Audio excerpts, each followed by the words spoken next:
T'es fort, le rababo, ah ouais.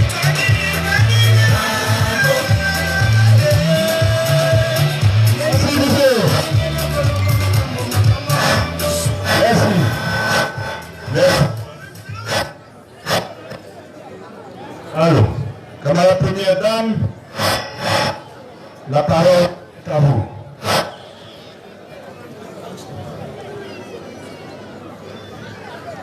Camarade VP, Tata Keke, président du comité d'organisation départemental, camarades membres de la direction du Fonds populaire ivoirien, messieurs les sénateurs, Séribi Priva, camarade Baï Goma Maxime, fédéral de Bidiana, Gadoua et Konaté, camarades militantes, camarade Bolobi Kouaï, un vieil ami de l'université que j'avais perdu de vue depuis quelque temps.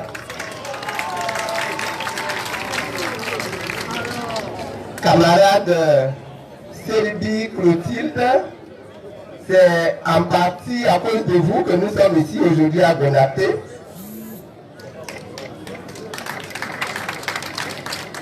Camarade Simon Tibé, porte-parole des populations, messieurs les chefs de village, les chefs de canton, messieurs les chefs de communauté, chers frères et chères sœurs de Gonaté. Me voici à Gonaté. Je voudrais vous dire vraiment merci pour votre accueil.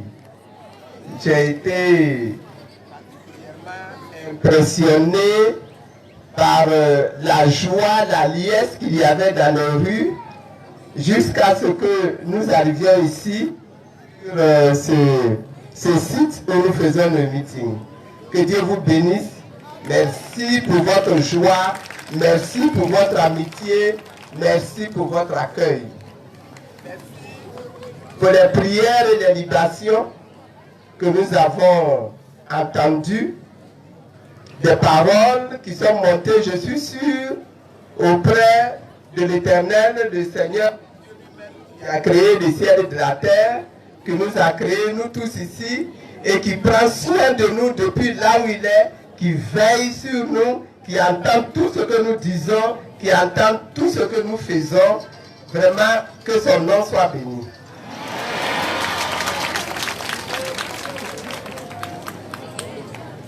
Merci pour les dons que vous m'avez faits. Déjà, le fait de m'accueillir même ici, c'était une grande chose. Le fait de vous mobiliser tous, comme vous l'avez fait là, pour nous recevoir ici et parler avec nous, c'est une très grande chose. Et vous ajoutez à cela encore des cadeaux, des pagnes, des animaux que je vais manger avec joie. Je ne vais pas attendre que le président Babo revienne, je vais manger. Et puis quand il va arriver, je vais envoyer une délégation chercher encore des cabris, des moutons, des béliers. Parce que là, on sera tellement nombreux qu'un bélier, ça ne va pas suffire. Donc, je vais envoyer encore des délégations ici pour venir chercher des animaux. Merci frère, merci sœur. Ça fait quelque temps que je tourne dans la région et dans le département du Daloa. Et pour ça, j'ai 3 raisons.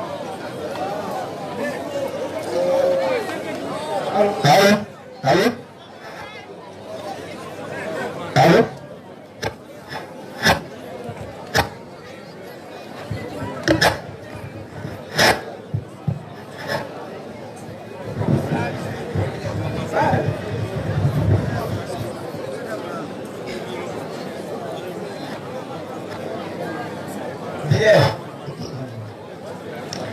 ça, j'ai 3 raisons essentielles.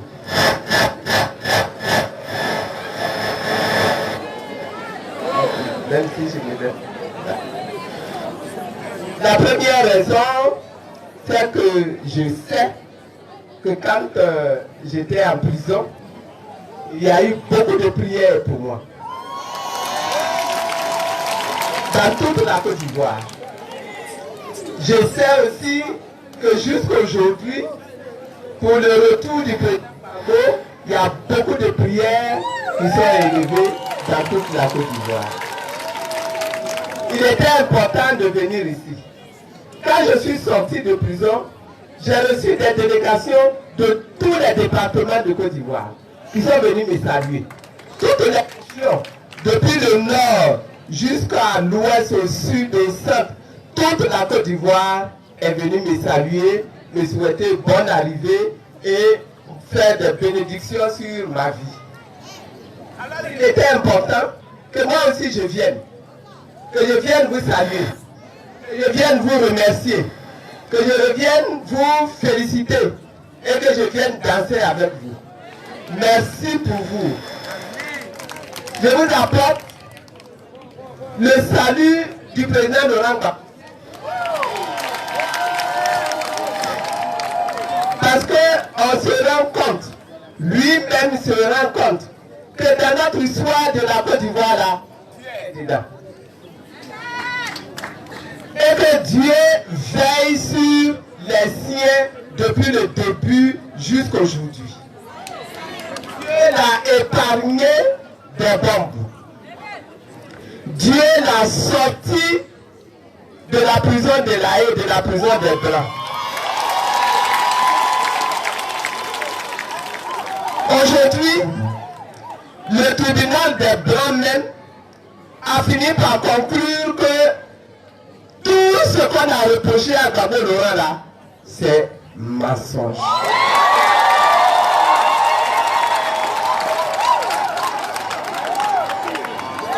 On a écouté les témoins. Je suis sûr qu'ici vous avez suivi le procès. On a écouté les témoins.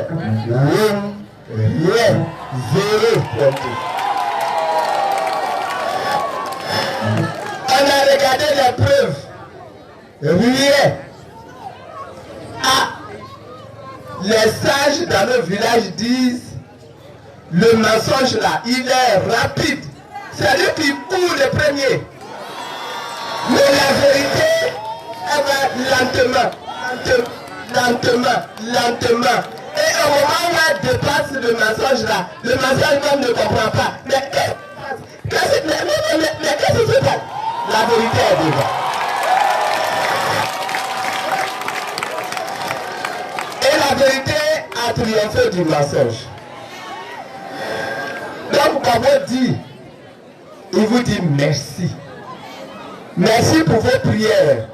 Parce que vous avez réussi à lever la main de Dieu pour que Dieu intervienne encore dans la crise là de la Côte d'Ivoire. La deuxième raison de ma visite ici et dans tous les endroits où je vais, c'est que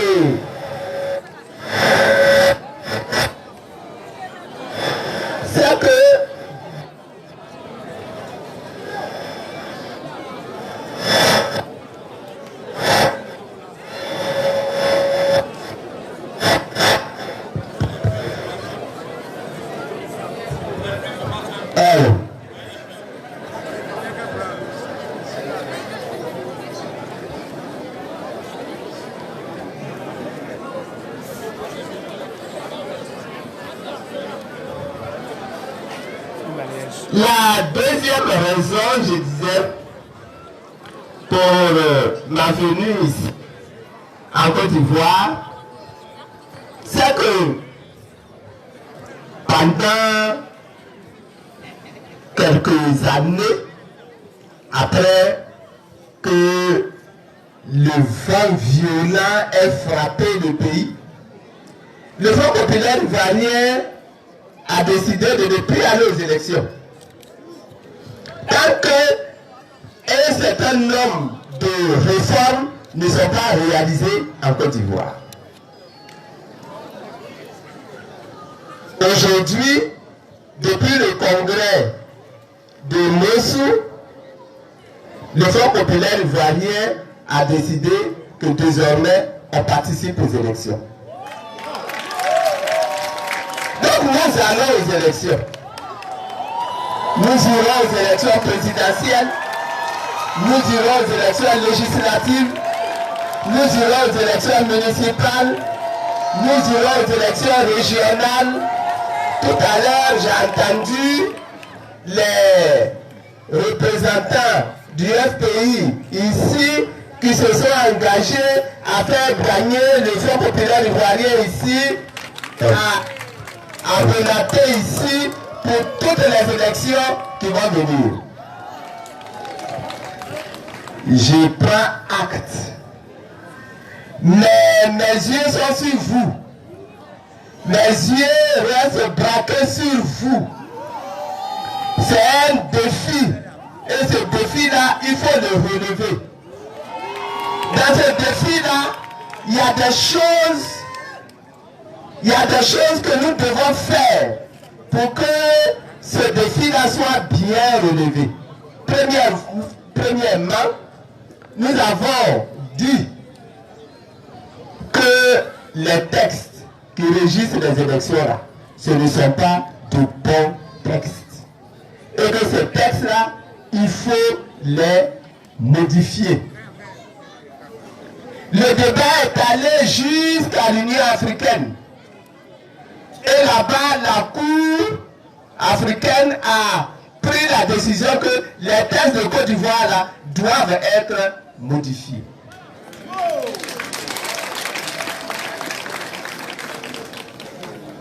Ces derniers temps, messieurs les sénateurs, ces derniers temps, on a vu que l'Assemblée nationale a voté une loi, un projet déposé par le gouvernement.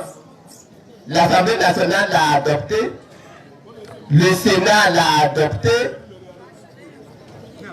le chef de l'État l'a promulgué, c'est devenu une loi de Côte d'Ivoire. Mais c'est une loi qui n'est pas bonne. C'est une loi qui n'est pas bonne. Reprenez le travail que vous avez commencé. Modifiez les textes. Donnez-nous en Côte d'Ivoire ici un texte consensuel pour que nous n'ayons plus à vivre ce que nous avons vécu dans notre pays. On a encore un an devant nous. On a encore le temps de régler ça, de refaire le découpage électoral, de revoir la liste électorale, de régler les problèmes de sécurité dans nos villages et dans nos régions. Nous avons encore le temps de faire ça. Monsieur le sénateur, merci d'être là. Acceptez d'être mon porte-parole auprès du Sénat et auprès de votre parti, de manière à ce que nous ayons désormais des textes qui soient des textes vraiment consensuels pour nous permettre d'avoir des élections justes, des élections apaisées, des élections tranquilles en Côte d'Ivoire. Mais quand je dis ça, je m'adresse aux sénateurs pour ce qui est du Sénat. Mais vous qui êtes ici, vous qui êtes sur place ici, vous avez également votre part de tâche. Est-ce que toute la population de Bonaté que je vois ici, qui est susceptible de participer aux élections, est-ce que chacun a ses papiers? C'est votre travail. C'est votre travail.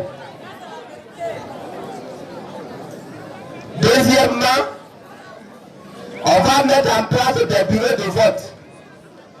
Est-ce que vous avez commencé à prendre les dispositions pour que, à côté d'un bureau de vote, nous ayons un comité de base qui va pouvoir gérer les délégués dans le bureau de vote, leur envoyer à manger, les aider, les soutenir, leur donner de l'eau à boire pour que les délégués dans le bureau de vote puissent faire leur travail correctement des représentants de votre parti dans le bureau de vote.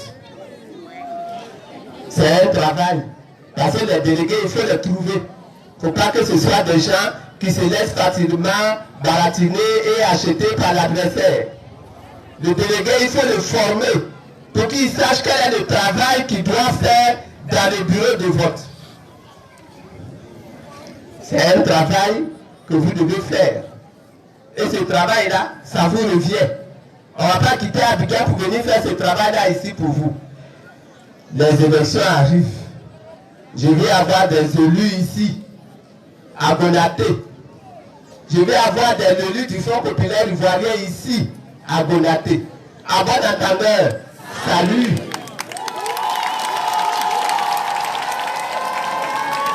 C'était la deuxième raison.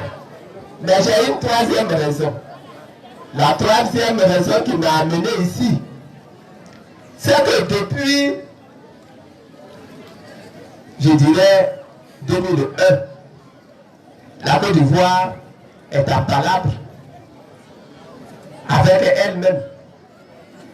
Des populations, des frères de Côte d'Ivoire sont fâchés contre d'autres frères de Côte d'Ivoire et ce problème-là a fait qu'aujourd'hui nous avons connu la guerre dans notre pays. C'était le temps de la guerre, le temps de la division, le temps des palabres. Mais le texte biblique dit, il y a un temps pour toutes choses sur cette terre. Il y a un temps pour la guerre et il y a un temps pour la paix. Et le temps de la paix là est arrivé.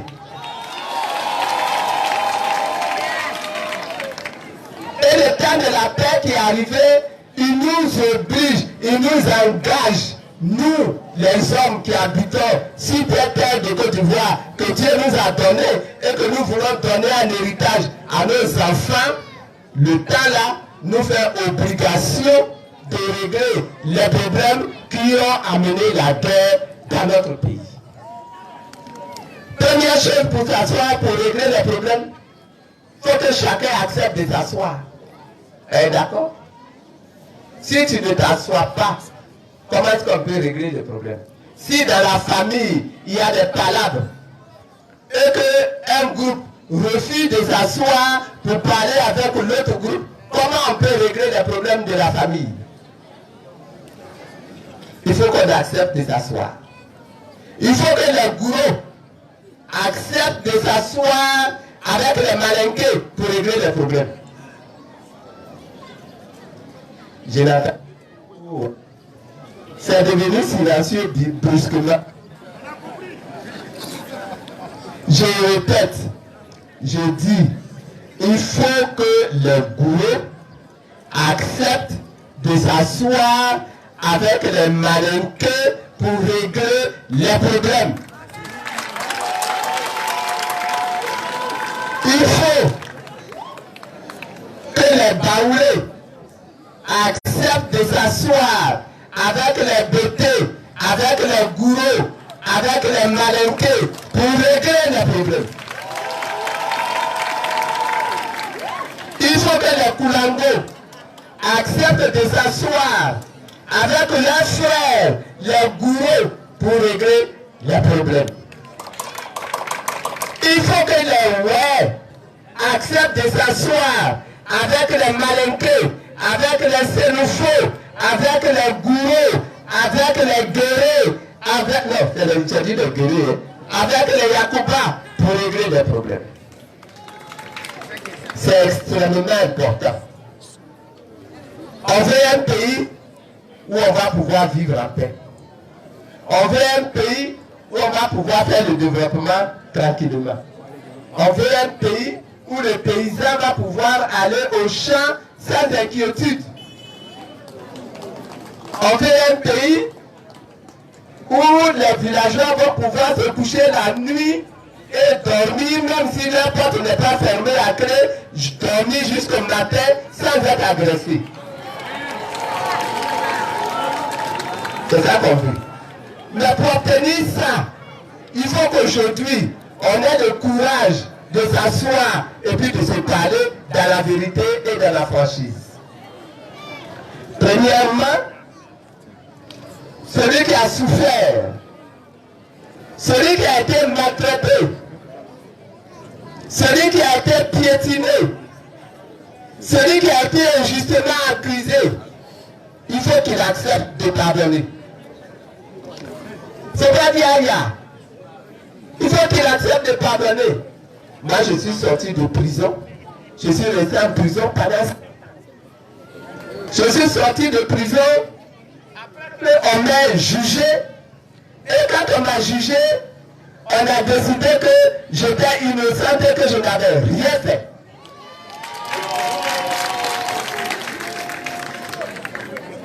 Et je suis resté encore malgré cela 1 an en prison. Au bout de 1 an, j'ai été libéré par la loi d'amnistie que le président Alassane Ouattara a signé. Et j'ai été libéré.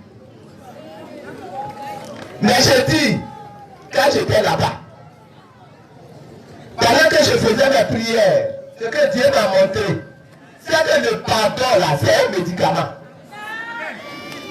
C'est un médicament pour soi-même, d'abord. Parce que quand tu pardonnes à quelqu'un qui t'a fait du mal, tu sais qu'il t'a fait du mal, lui il sait qu'il t'a fait du mal, injustement. Mais quand tu lui pardonnes, c'est toi-même qui es guéri. C'est ton cœur qui est guéri. Tu évites les AVC. Tu évites les tensions. Tu évites les ulcères. Tu évites les insomnies. Tu évites les migraines. Oui. Le pardon là, c'est un médicament. Et si tu pardonnes, celui qui est en face de toi et qui t'a fait du mal, il va se sentir affaibli. Parce que lui ne s'attendait pas à ce que tu... Mais quand tu lui as pardonné, quand tu lui dis, frère, je sais ce que tu as fait. Je sais que c'est toi qui as fait. Mais je te tends la main et je te pardonne. Vous allez voir qu'il y aura 2 possibles. Première réaction, il va te dire, ah vraiment ma soeur, tu as Dieu avec toi. Donc moi aussi, je vais réfléchir et je vais venir te demander pardon pour ce que je t'ai fait. L'autre réaction, il va dire, je t'ai fait bien, si tu n'es pas content, c'est pareil, parce que c'est moi qui suis le plus fort. Mais celui qui dit ça aujourd'hui, dans ce temps-ci, qui est le temps de la paix, le temps du retour à la paix, celui qui va se lever pour jouer au bravitier, pour jouer au héros, pour jouer à l'insolent, on les laisse avec Dieu. Et vous allez voir ce que Dieu va. Nous avons donc intérêt et nous avons des raisons de pardonner. Et nous avons des intérêts et nous avons des raisons de demander pardon pour ce qu'on a fait de mal. Celui qui a fait du mal à son frère, il n'a qu'à demander pardon. Moi je demande pardon. Peut-être que j'ai fait du mal. Qu'on me pardonne ce que j'ai fait qui est mal. Et je pardonne aussi le mal qu'on m'a fait. Et mon souhait, c'est que tous les Ivoiriens entrent dans ce schéma-là. Pour qu'on aille à la réconciliation. Si on n'est pas réconcilié dans ce pays, au bout de quelques temps, la guerre qu'on a connue va revenir. La guerre qu'on a reconnue va revenir. Et notre pays va être bien ami, mais ce sera maintenant définitivement. C'est pour ça que je plaide. C'est pour ça que j'insiste. Quand j'en parle, il y en a qui croient que la femme là, comme son mari n'est pas là et puis elle est seule là, elle veut que son mari revienne vite, c'est pour ça qu'elle parle comme ça. Non. Elle parle comme ça parce que Dieu nous a donné un pays. Dieu nous a donné un territoire. Dieu nous a donné une nation. Et cette nation-là, c'est le seul bien qu'il nous a donné. Que nous devons transmettre à nos enfants. Que nous devons transmettre à nos petits-enfants. Mais si ce pays-là est rempli de guerre, de manière, qu'est-ce que nous allons laisser à nos enfants? Nous tous qui sommes là, nous ne sommes pas très loin de la mort. Hein? Et qu'est-ce que nous allons laisser aux jeunes qui sont là? Un pays en guerre, un pays dans lequel il y a toujours des palabres, un pays que les étrangers vont venir nous arracher parce que quand vous faites palabre là, c'est comme si votre mur, vous êtes en train de vous-même de fendiller la clôture de votre cour. Hein? Si la clôture de votre cour est fendillée, que vous ne réglez pas, vous ne réparez pas, vous ne consolidez pas, mais au départ c'est les fourmis qui rentrent, après c'est les... Après, c'est les crapauds qui rentrent. Après, c'est les souris qui rentrent. Les margouillards rentrent. Et après, c'est les serpents qui rentrent. Vous allez pouvoir vivre dans votre cour avec plein de serpents dans la cour. Que Dieu nous bénisse. Que Dieu bénisse la Côte d'Ivoire. Que Dieu nous donne la sagesse de comprendre que nous sommes aujourd'hui là. Où Dieu lui-même il est prêt à nous aider pour faire la réconciliation de notre pays. La réconciliation entre les populations. La réconciliation, elle ne va pas se faire uniquement au sommet. On est heureux aujourd'hui. On a vu le président Gbagbo qui a reçu là-bas à Bruxelles le président Bédier qui a fait le déplacement d'ici jusqu'à Bruxelles pour aller le rencontrer. À cause du problème de la réconciliation. Ils se sont entendus. Ils ont commencé à donner des consignes à leurs militants pour que leurs militants s'asseyent pour faire la réconciliation. C'est une très bonne chose.